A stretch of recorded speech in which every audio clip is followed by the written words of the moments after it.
So what we're going to do today is walk you through the application process to become a member of the OAVT. We're going to focus on the pending membership, but the student membership is very similar. It's just a different price point for the most part. So you go to our website, oavt.org, go to membership on the top menu, and you're going to select OAVT membership classes. This page breaks down the 5 types of membership classes we have with the OAVT. There's obviously the RVT membership, which makes up the majority of our membership. You can't apply to be an RVT member. You have to be a pending member first and complete the required steps, and then you automatically become an RVT member. But there's also limited members, there's retired members, student members. You have to be in school to be a student member. Once you've graduated from the veterinary technology program, you can't still be a student member. Once you've graduated and you're ready to start completing the steps to becoming an RVT, that's when you want to become a pending member. So you have to have graduated already. Click on the green apply button. If you've already taken the PNE workshop with us, if you've already gone to the conference, you're already going to have a contact record in our system, so you can actually log in to apply with the email address we have on file for you and the password as well.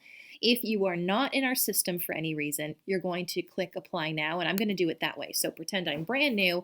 I have no contact record with the OAVT. I'm going to have to use my personal email because my work email is already in the system, and I'm going to register. You're going to get this red kind of message bar that pops up, and it will say, you will receive an activation code in your email shortly. And don't forget, and give it 2 or 3 minutes. But after you've given it a few minutes, if it's not there, check your junk and spam folders, because unfortunately sometimes emails end up there. Okay, so what I'm going to do is I'm going to open up a new window, and I'm going to go to my email, and I'm going to wait for the activation code to pop up. Okay, so here we go. The email has come in from the OAVT. It only took about 2 minutes.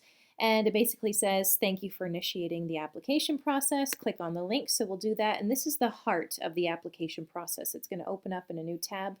Here's the pending application. The key point in this fine print, which you should always read the fine print, is that once you become a pending member, you only have 2 consecutive membership renewal cycles to complete the steps to become registered. So that means that if, for example, you become a pending member in July 2017, you have 2 membership renewal cycles. By May 31st, 2019, you have to have completed the steps to become registered.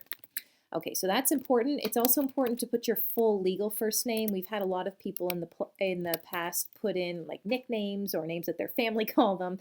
That creates problems down the road when you write the exam, the VTNE, and you have different names appearing on different forms. We just don't know what steps you've completed at that point. By the way, don't worry if you don't have a job. You can leave the job title out. And the most important thing is your name, your email, your address, and your phone number, just so we have your current and correct information on record. I'm going to put the OAVT office information here, Stone Road West. It's in Guelph, Canada, Ontario, N1G, 5L3, and our office phone number, 519-836-4910. I'm at extension 222. Okay, so I'm going to press continue here, and it's going to take me to page 2 of the application process. There's going to be a big stop on the top of the screen, and it's going to remind you that if you're already in our system under a different email address, please go back and use the same email address. So if you've already taken the PNE workshop under a different email address, use that same email address, or else we're not going to know that you've completed these other steps because they're under 2 different accounts at that point in time. Okay, I'm going to say that I went to Ridgetown. I mean, you have to be honest in your application, but for the sake of this demonstration, I graduated from Ridgetown in 2015 from the Vet Tech program.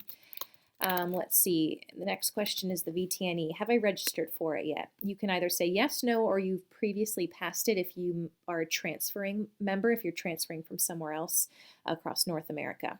So I'm going to say no, I've not registered for the VTNE, and I plan to write it in the March-April window next year. I have never been a member of the OAVT before. I am not transferring, and yes, I am a Canadian citizen. The other important information, you can skip the employer information if you're not currently working, that's okay. These disclaimers, you can click on them to read more details, but the first one basically says you've not been convicted of a criminal offense.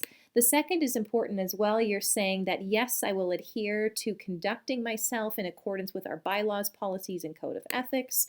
It's a similar code of conduct for the use of our member portal, and you're agreeing to receive emails from us. So you click the disclaimers, you press continue.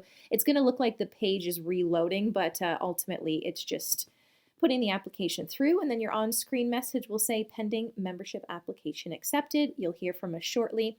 Then the ball is in our court. We have to approve your membership application. If there's an error with it, or if we think it's not time for you to become a pending member yet, we will contact you directly, or we will pre-approve your pending membership. Then you'll get an email, and the email will have a link to pay. So once you pay for your pending membership, then you are officially a pending member of the OAVT.